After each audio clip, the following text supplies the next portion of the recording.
Hello guys, अनंत chemistry classes में आपका स्वागत है। आज हम इम्पोर्टेंट टॉपिक पढ़ने जा रहे हैं। वो है हाइब्रिडाइजेशन, संकरण कैसे ज्ञात करते हैं। संकरण ज्ञात करने की एक बहुत ही अच्छी एक शॉर्ट ट्रिक है जिसको हम अच्छी प्रकार से समझेंगे। और संकरण एक केमिस्ट्री सब्जेक्ट में एक अहम एक महत्वपूर्ण टॉपिक है। तो हम चलते हैं संकरण ज्ञात करने की शॉर्टकट ट्रिक ज्ञात। जब हम किसी भी यौगिक का संकरण ज्ञात करते हैं तो प्रत्येक तत्व के संयोजी इलेक्ट्रॉन की संख्या का योग करते हैं। मतलब कहने का मतलब कोई भी यौगिक का हम संकरण ज्ञात करने के लिए हम क्या करेंगे, प्रत्येक तत्व के संयोजी इलेक्ट्रॉन की संख्या का योग करते हैं। यदि मान लीजिए सभी तत्वों के संयोजी इलेक्ट्रॉन की संख्या का कुल योग 8 या 8 से कम प्राप्त होता है तो उन संख्याओं में 2 का भाग देते हैं। यदि संयोजी इलेक्ट्रॉन की संख्या 8 से अधिक प्राप्त होती है तो उस संख्या में 8 का भाग देते हैं। भाग देने के उपरांत जो संख्या प्राप्त होती है वह संकरित कक्षकों की संख्या कहलाती है। संकरित कक्षकों की संख्या के आधार पर ही संकरण व ज्यामिति निर्धारित कर सकते हैं। जैसे हम समझने के लिए हम कुछ एग्जाम्पल करते हैं। जैसे मान लीजिए संकरित कक्षकों की संख्या मान लीजिए 2 है तो संकरण हमारा sp होगा। और sp होने पर ज्यामिति रेखीय कहलाती है। जैसे मान लीजिए देखते हैं कि हमारा उदाहरण क्या है। इसका उदाहरण हमारा यहाँ पर CO2 कार्बन डाइऑक्साइड है। इसमें कार्बन के संयोजी इलेक्ट्रॉन की संख्या 4 और ऑक्सीजन के इलेक्ट्रॉन की संख्या 6 है। देखते हैं यहाँ पर CO2 में कार्बन की संख्या 4, ऑक्सीजन के इलेक्ट्रॉन की संख्या 6 है, परंतु ऑक्सीजन यहाँ पर CO2 में 2 हैं, इसलिए मैंने 6 को 2 से गुणा कर दिया। तो 6 को 2 से गुणा करने पर 12 4 16 प्राप्त हुई। 16 में 8 का भाग दिया क्योंकि इस CO2 के कुल संयोजी इलेक्ट्रॉन की संख्या 16 प्राप्त हुई जो 8 से अधिक, इसलिए मैंने 8 का भाग दिया और संकरित कक्षकों की संख्या 2 प्राप्त हुई। इसी आधार पर हमारा संकरित कक्षकों के संकरण के आधार पर हमारा संकरण sp प्राप्त हुआ। इसी प्रकार से संकरित कक्षकों की संख्या 3 तो संकरण हमारा sp2 कहलाएगा। 1 s और 2 p कक्षक, तो इसकी ज्यामिति होती है त्रिकोणीय। उदाहरण SO2। जैसे S सल्फर के संयोजी इलेक्ट्रॉन की संख्या 6 है, ऑक्सीजन के इलेक्ट्रॉन की संख्या 6 है। तो सल्फर के लिए तो हमारा 6 इलेक्ट्रॉन हो गए और SO2 में ऑक्सीजन 2 हैं, इसलिए ऑक्सीजन के इलेक्ट्रॉन की संख्या को 6 को 2 से गुणा कर दिया तो 12 6 18 प्राप्त हुई, जिसमें 8 का भाग दिया तो 2 बार गया,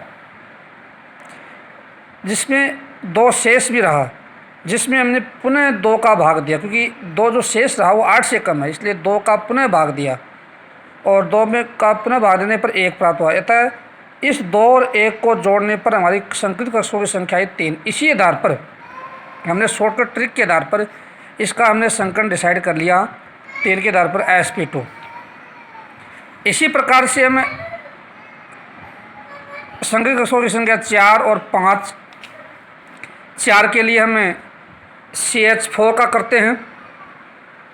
इसी प्रकार से हमें संकरित कक्षकों की संख्या 5 के लिए संकरण होता है sp3d, जिसकी ज्यामिति होती है त्रिकोण द्विपिरामिड। एग्जाम्पल फास्फोरस पेंटाक्लोराइड, जिसको समझने के लिए मैंने यहाँ पर लिखा कि फास्फोरस के संयोजी इलेक्ट्रॉन की संख्या 5 है, क्लोरीन के संयोजी इलेक्ट्रॉन की संख्या 7 है। तो मैंने फास्फोरस के लिए 5 इलेक्ट्रॉन कर दिए, क्लोरीन के संयोजी इलेक्ट्रॉन की संख्या 7 है, परंतु PCl5 में क्लोरीन 5 है, इसलिए 7 को 5 से गुणा कर दिया। 35 और 5 40 प्राप्त हुई। 40 में 8 का भाग देने पर 5 संकरित कक्षकों की संख्या है। इसी आधार पर 5 आने पर इसका संकरण हमारा हो गया sp3d। इसी प्रकार से हम आगे देखते हैं, संकरित कक्षकों की संख्या 6 होने पर संकरण sp3d2 होता है, क्योंकि 1 s 3 p और 2 d कक्षक, तो 2 और 3 5, 5 1 6, और इसकी ज्यामिति होती है अष्टफलकीय। Example SF6।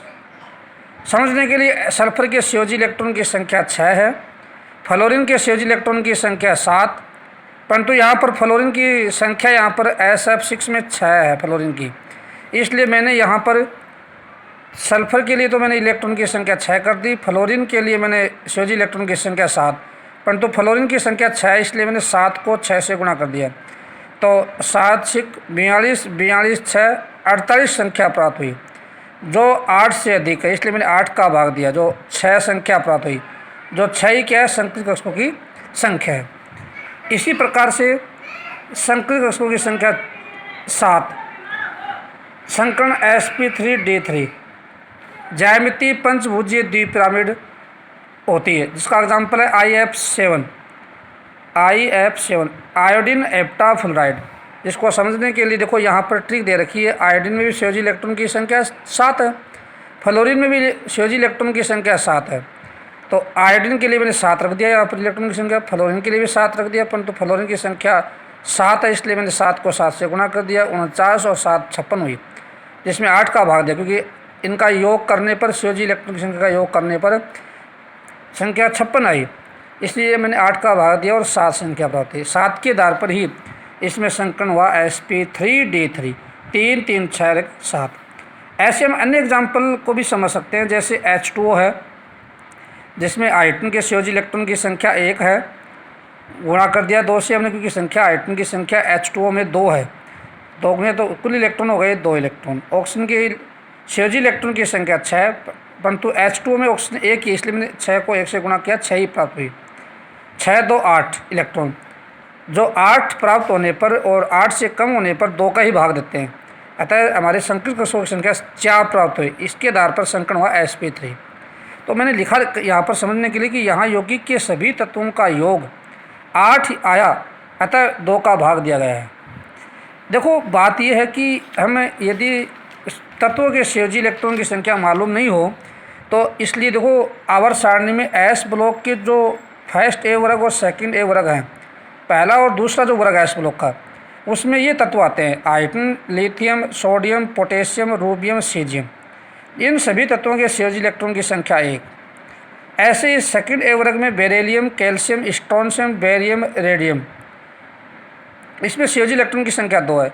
रही बात P ब्लॉक, कुल 6 वर्ग है, 13 वर्ग है, 14 वर्ग है, 15 है, 16 है, 17 है और 18 है। इन सभी वर्गों में कौन कौन से तत्व हैं आप यहाँ पर आसानी से देख सकते हैं, और इन सभी वर्गों के में जो तत्व हैं उनके संयोजी इलेक्ट्रॉन की संख्या हम किस प्रकार से ज्ञात करें। इसका बहुत अच्छा तरीका है कि प्रत्येक वर्ग में से 10 माइनस कर देते हैं। जैसे 13 वर्ग में से हम 10 माइनस करेंगे तो 3 शेष रहेंगे, अतः इस वर्ग के तत्वों के संयोजी इलेक्ट्रॉन की संख्या 3। ऐसे ही 14 वर्ग जो है उसमें हम 10 माइनस करेंगे तो हमारे 4 शेष रहेंगे, तो इस वर्ग के तत्वों के संयोजी इलेक्ट्रॉन की संख्या 4। ऐसे ही 15 वर्ग में माइनस करेंगे 10 तो 5 शेष आएंगे, अतः इन तत्वों के संयोजी इलेक्ट्रॉन की संख्या 5। तो हम आसानी से जब हमारे को सभी तत्वों के संयोजी इलेक्ट्रॉन की संख्या मालूम होगी तो हम आसानी से हम यौगिक का हम संकरण ज्ञात कर सकते हैं।